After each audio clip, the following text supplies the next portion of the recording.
Summer of 97 by CertainShadows.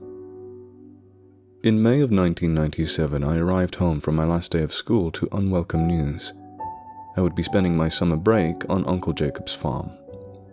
To say I was disappointed would be an understatement.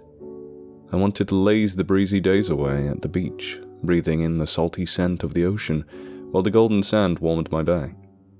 I wanted to sleep until noon, free from the shrill ring of my alarm clock, before waking up to devour a bowl full of sugary cereal in front of the TV. I wanted to ride my bike and leisurely sip lemonade and reread all my favorite books. But for me, summertime now meant hard work and insufferable rural boredom that made sitting at a school desk seem downright thrilling in comparison. Begging Mum to let me stay home was futile. She insisted that Uncle Jacob had fallen on difficult times and needed assistance tending to the farm, even if he was too proud to ever admit it. We had no other living family, and Dad had left us years ago, before eventually choosing to drop out of our lives entirely. Mum couldn't take the time off of her job, leaving the responsibility of helping Uncle Jacob to ultimately be heaped onto me. I should clarify that I didn't inherently dislike my uncle. I actually felt quite bad for him. Over the past year, Uncle Jacob's life had become a painful cycle of hardship and grief. Aunt Darce had died suddenly the previous summer, and while he had never been a particularly genial man, her death had made him grow stony and distant. His health was declining, and the farmer who had once taken great pride in his crops now owned several acres worth of neglect.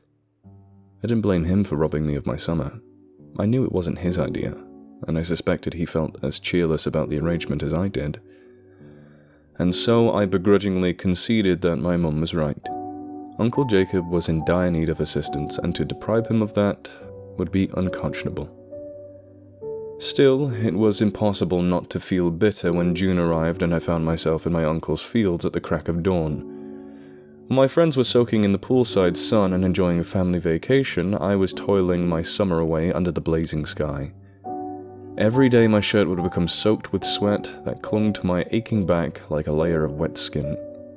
My bare arms and the back of my neck soon burned to a furious shade of red before peeling away in strips that resembled fleshy parchment. Painful blisters erupted along my palms. At night, I tossed and turned from the sweltering heat, cursing the farmhouse's lack of air conditioning. My misery was as incessant as the soreness coursing through my limbs. I wasn't merely unhappy. I loathed everything about the farm. From the chipped paint on the barn doors down to the mildewing wallpaper in my Uncle Jacob's dingy house. I impatiently counted down the days until my mother would come to rescue me from my uncle's bleak existence and his endless list of chores. One rainy afternoon, Uncle Jacob granted me a reprieve from my work and retired to his bedroom, claiming that the weather strummed at his arthritis. I knew he simply wanted to be alone. Tomorrow would be Aunt Darce's birthday, and the box of yellow cake mix and pink candles sitting on the counter of his small kitchen indicated that he had not yet broken the routine decades of marriage had built. I was grateful for this respite, yet uncertain of what to do with my newly gifted free time. Uncle Jacob didn't own a television, and I hadn't brought any books to the farm, thanks to Mum's insistence that I'd have no time to read. I listened for the sound of my uncle's footsteps creaking along the floorboards and his heavy sigh as he climbed into bed. When I was certain he was asleep, I silently crossed the room to where his damp coat hanged from a rack. I stuck my hand into the pocket, carefully fished out a set of keys, and made my way towards the locked room at the end of the hall. Uncle Jacob had mentioned the room only once, back when I first arrived at the farm, and simply stated that it was an old study I didn't need to concern myself with. I'd been taught that snooping was wrong, and I felt slightly ashamed even as I slipped the key into the lock. But keeping the terrible beast of boredom at bay overruled any sense of guilt. And so, after a few seconds of fleeting hesitation, I quietly eased the door open and stepped inside. My initial reaction was to be underwhelmed. The room was coated with dust and boasted little: a writing desk, moth-eaten curtains paired with a shabby rug, a chair with cracked leather upholstery, and a nearly empty bookshelf that held a few hardbound books. After the initial wave of disappointment had passed, I decided to peruse through the meager selection of volumes. I plucked one from the shelf, sank into the ruined chair, and gasped when I opened the book and saw dozens of wedding rings spill from the hollowed core to scatter loudly across the floor. I froze, my heart pounding thunderously in my chest, and waited for Uncle Jacob to burst through the doorway to see what I had done. I was so frightened by the prospect of getting into trouble that it wasn't until several tense minutes had passed without any appearance from my uncle that confusion finally struck me. Why did Uncle Jacob have all these wedding rings? I began gathering up the rings by the handful to cram them back into the gouged book. Bands of gold and silver, smooth or adorned with diamonds, aged from years of matrimony or sparkling as if stripped from the fingers of newlyweds. Each one felt like the piece of a bizarre puzzle. When I returned the hollow novel to its shelf, another inquisitive thought entered my mind. What about the other books? I paused, uncertain whether or not I truly wanted to know what they might contain. The collection of rings had disturbed me, not least of all because of the sheer amount. I even considered that perhaps Aunt Darce had collected them before she died, but that theory failed to make complete sense. Many of the rings appeared to have belonged to men and were far too large for her own frail fingers. And the only ring I ever saw Uncle Jacob wear was the same one he'd worn for the entirety of their marriage. And why hide them away in a book when I'd glimpsed a jewelry box sitting on the dresser in Uncle Jacob's room? After a moment of internal debate, curiosity prevailed. I selected another volume. Immediately, I regretted my decision. Inside the book's gouged-out core rested far too many human teeth to have come from a single mouth. Some were cracked open to reveal an exposed pulp. Some were little more than jagged shards, and most were caked with blood. My stomach lurched at the sight of decaying flesh clinging to a tooth's root. I imagined the agony the traumatized mouths had suffered.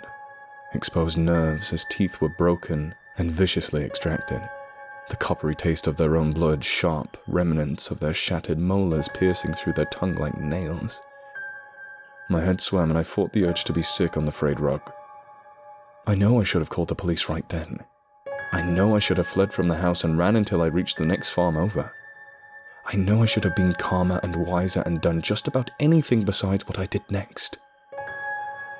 But I couldn't think clearly in that terrible room, with its hellish secrets and the smothering dust drifting through the stale air. And so I grabbed another book from the shelf.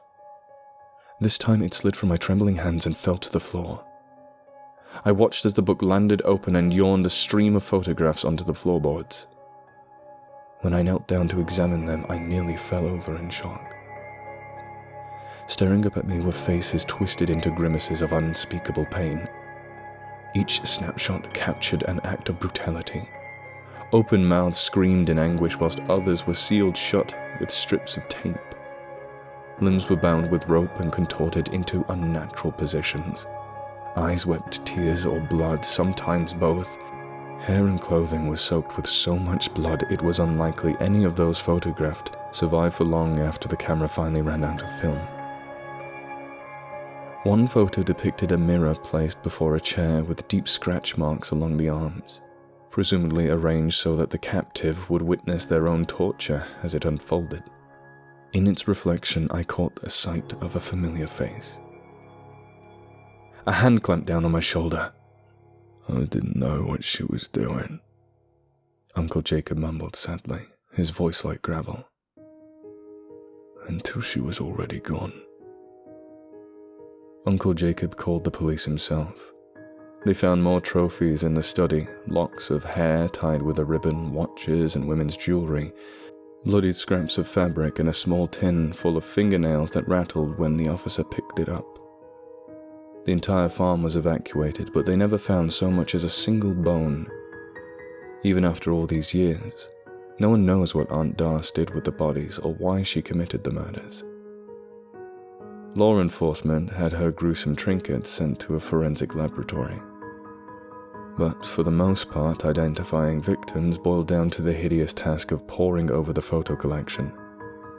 a job made all the more nightmarish when families of missing persons were shown the least grisly of the pictures for tearful confirmations. Aunt Dars continued to inflict pain even as she laid in her grave. Several of the photographed remain unidentified. If there exists anyone out there who misses them, they'll likely spend the rest of their days not knowing that their disappeared loved one met a cruel, brutal end at the hands of a monster for reasons we'll never understand. Sometimes I wonder if that's perhaps a better way, if the haunting questions and lack of closure are still less painful than knowing the undeniable, heart-shattering, blood-stained truth that those photos so gruesomely displayed.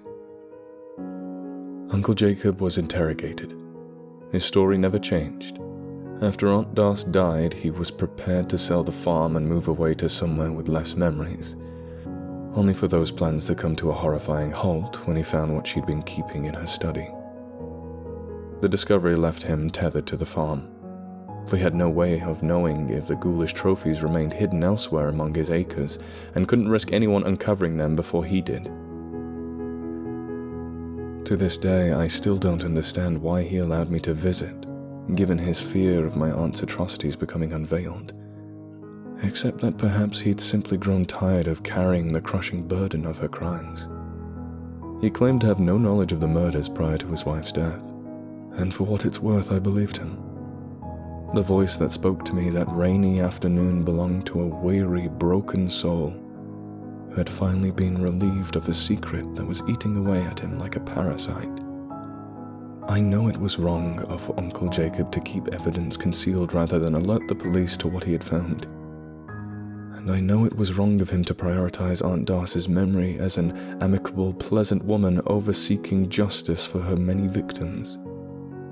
But I understand his reasoning, even if I don't agree with it. He lost Aunt Darcy twice. Once when she died, and again when he realized that he never really knew her at all. Within weeks of his arrest, Uncle Jacob suffered a heart attack in his jail cell. No funeral was held, and less than a year later we had to have the tombstone he and Aunt Dars shared removed after it was repeatedly defaced by vandals and admirers alike. Pieces were chipped away by those who sought to take a little bit of Aunt Dars, by then a celebrated figure in certain macabre circles, home with them. Mum put me in intensive therapy and I spent the rest of my summer in my room, reading book after book in an attempt to keep my mind from lingering on the farm. It didn't work, of course. At night I would lie awake in bed and think of the photographs until my ears rang with the sound of tortured screams. But things got better in time. I continued therapy, and today I am a happy adult with a family of my own. While the vivid sleepless nights have been fewer and fewer in number over the years, I still think of Uncle Jacob's farm often.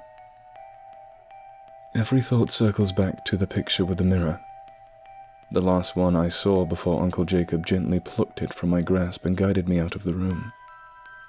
I can recall every detail as if I'd viewed it only seconds ago. Aunt Dars looking into her reflection, wearing a cruel grin and a fine mist of blood, her gloves glistening in a wet crimson. In the chair beside her, his limbs bound by knotted rope, and his face almost entirely obscured by blood, sat my father.